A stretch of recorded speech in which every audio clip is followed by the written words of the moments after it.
Good evening, visitors. Welcome to the Australian War Memorial's Last Post ceremony. My name is Emily Hiles, and joining us today from the Royal Australian Navy is Lieutenant Tony Marr. As part of the memorial's commemoration to mark the 80th anniversary of the end of the Second World War, today we commemorate the 80th anniversary of the landing at Balikpapan, which took place on July the 1st, 1945. On the eve of the landing at Balikpapan, Nazi Germany had been defeated in Europe. In Asia and the Pacific, it seemed clear Japan would not last much longer. Allied Command decided to commit Australian troops to a series of operations, codenamed Oboe, to seize key points in Borneo. The landing at Balikpapan on the island's southeast coast was the largest and final amphibious operation for the Australians. Their objective was to secure the oil processing and port facilities which had been largely out of commission since the end of 1944. The Australian 7th Division went ashore on the morning of the 1st of July 1945 with massive Allied naval and air support. Initially, facing little opposition, it pushed inland to capture key features. But soon it faced increasingly strong Japanese resistance and casualties steadily mounted. Over the next 3 weeks, the Australians suffered 863 casualties, including 229 dead at Balikpapan. Making no difference to the war's outcome, such losses were all the more bitter because they occurred so close to the end. This evening, we warmly welcome Gail and Ian Hayden, representing the 2nd 16th Battalion Association.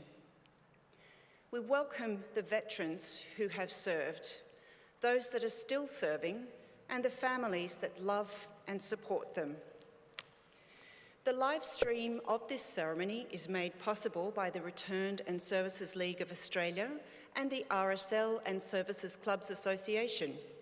We welcome members who are watching the broadcast of this ceremony across Australia.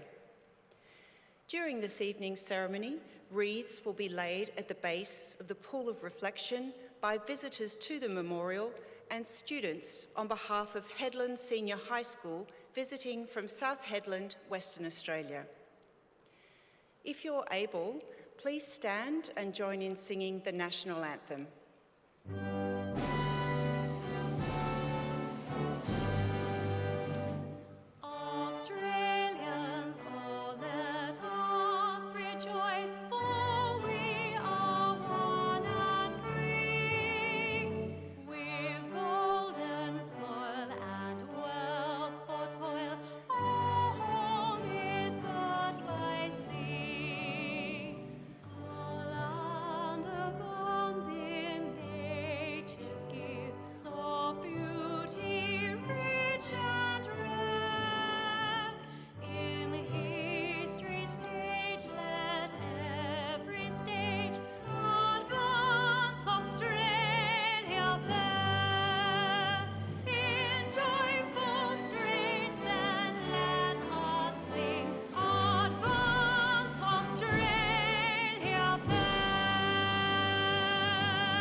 The Australian War Memorial was the vision of Charles Bean, Australia's First World War official historian.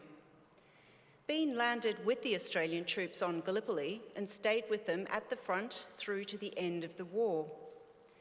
The idea of this national memorial and museum came to him at Pozières, France, in the depths of the bloody fighting of 1916. Bean's idea was that this would be a place where families and friends could mourn loved ones buried in faraway places. It would also be a place that could help all Australians understand what these men and women had endured and what they had done for us. Bean's vision, to which we remain true, is best expressed as inscribed in the entrance to the memorial's galleries. Here is their spirit, in the heart of the land they loved. And here, we guard the record which they themselves made. Tonight, we'll read the story behind just one of those on the Roll of Honour, which lists the names of more than 103,000 men and women who have given their lives for us in war and on operations for more than a century. But first, we present a lament, Flowers of the Forest. Wreaths and floral tributes will now be laid at the base of the Pool of Reflection.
Today, we remember and pay tribute to Lance Sergeant Clarence Gregory Hackett.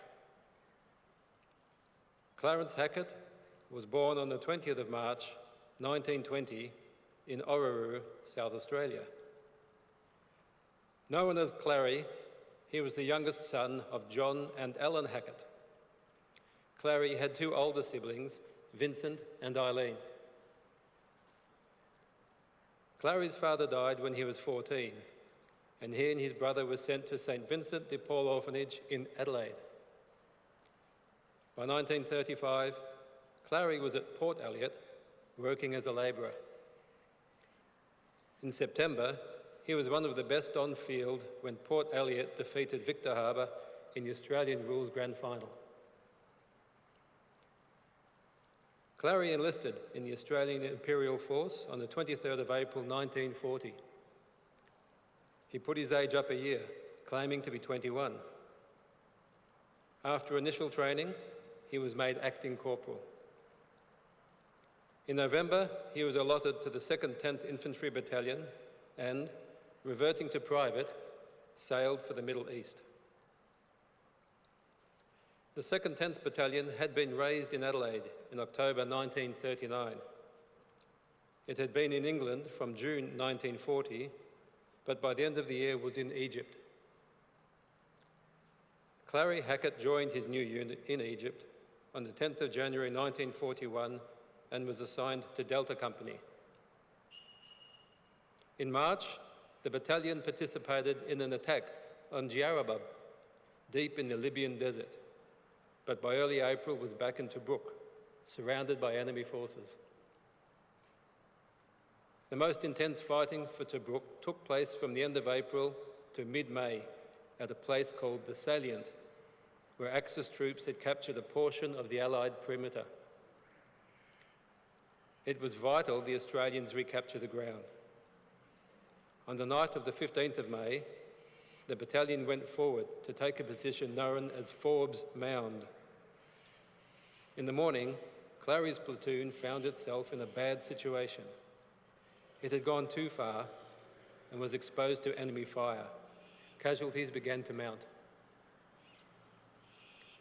Private Clarence Hackett, who, as a platoon runner, covered 500 metres of open ground under heavy enemy fire to report the situation to company headquarters. He ran the gauntlet 3 times, arranging covering fire for his platoon as it was withdrawn. He then led stretcher bearers forward and helped evacuate wounded comrades. With this brave and gallant action, Clarence Hackett was awarded the Military Medal. The 2nd 10th Battalion was withdrawn from Tobruk at the end of August and returned to Australia in March 1942. By now, the Japanese were in the war. During the next few months in Australia, Clarence was fined for ill discipline and being absent without leave. In July, he was in trouble for striking a superior officer and disobeying orders. Luckily, he got away without further deductions to his pay. Papua was the 2nd 10th's next battleground. Arriving at Milne Bay on the 12th of August, a fortnight later, it was nearly overwhelmed by a strong Japanese attack. At Buna, in December, the battalion suffered over 300 casualties in very bitter fighting. The 2nd 10th's final battle in Papua took place in the nightmarish swamps around Sanananda into January 1943. Despite his past disciplinary problems, Clarence was promoted to Lance Corporal and soon after to Acting Corporal. He was a good man to have in a fight. Corporal Hackett was hospitalised with malaria in February and next month returned to Cairns with the rest of his unit. But he continued to suffer from the disease for the remainder of the year. Meanwhile, the 2nd 10th had returned to Papua in August 1943 and were pushing into New Guinea by early 1944. Clarence rejoined them mid-March, but only lasted 4 weeks before returning to Townsville, plagued by the recurrent bouts of malaria. In July, he was sent to the 121st Australian General Hospital in Katherine, Northern Territory, where he stayed for 3 weeks. He returned to his unit in mid-August 1944. In March 1945, Clarence Hackett was promoted to Lance Sergeant and by May was heading north with the 2nd 10th for its final campaign of the war. The capture of Balikpapan would be the final stage of the campaign to liberate Borneo. Just before 9 o'clock on the morning of the 1st of July, 1945, the 2nd 10th landed at Red Beach, Balikpapan. It quickly moved inland towards its main objectives, Hill 87 and Parramatta Ridge. After supporting fire was delayed, it was decided to attack the high ground without waiting. As the men pushed uphill, Japanese resistance stiffened. By early afternoon, with the help of artillery and tank support, the battalion had secured its objectives. The men dug in and consolidated their positions. Just before 5 p.m., American aircraft mistakenly bombed the second tent on Hill 87. Most badly hit was Delta Company. 3 were killed and 14 wounded. Among the dead was Lance Sergeant Clarence Hackett. Initially buried at Balikpapan, his remains were eventually moved to the Labuan War Cemetery. He was 25 years old. Clary's mother, Nell, received his military medal in 1946. She died in 1959, having remembered her son in the Adelaide papers each 1st of July. Ever remembered by Mum, Vin and Eileen. His name is listed on the Roll of Honour on my left, among almost 40,000 Australians who died while serving in the Second World War. His photograph is displayed today beside the pool of reflection. This is but one of the many stories of service and sacrifice told here at the Australian War Memorial. We now remember Lance Sergeant Clarence Gregory Hackett, who gave his life for us, for our freedoms, and in the hope of a better world.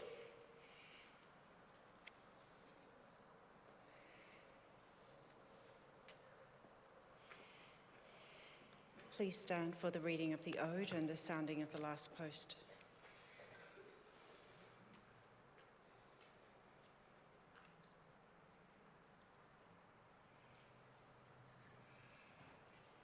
They shall grow not old, as we that are left grow old. Age shall not weary them, nor the years condemn.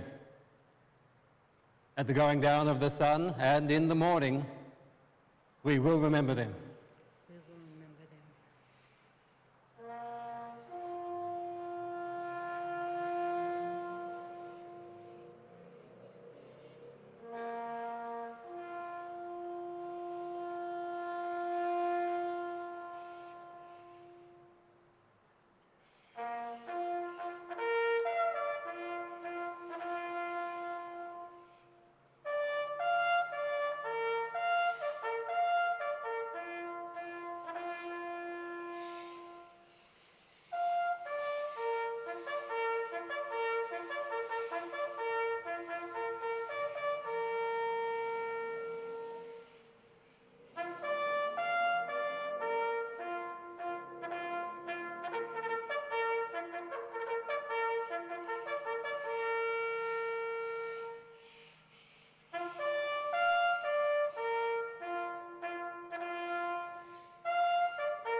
Lest we forget.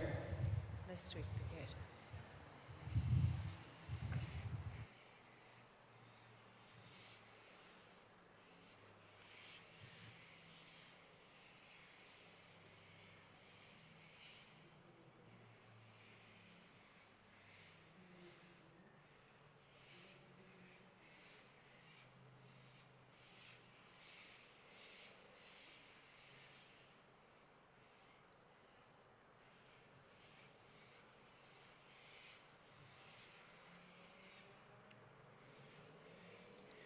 We leave you this evening with the words of the memorial's founder, Charles Bean. Many a man lying out there at Pozières or in the low scrub at Gallipoli, with his poor, tired senses barely working through the fever of his brain, has thought in his last moments, well, it's over. But in Australia, they will be proud of this. Ladies and gentlemen, that concludes the last post ceremony.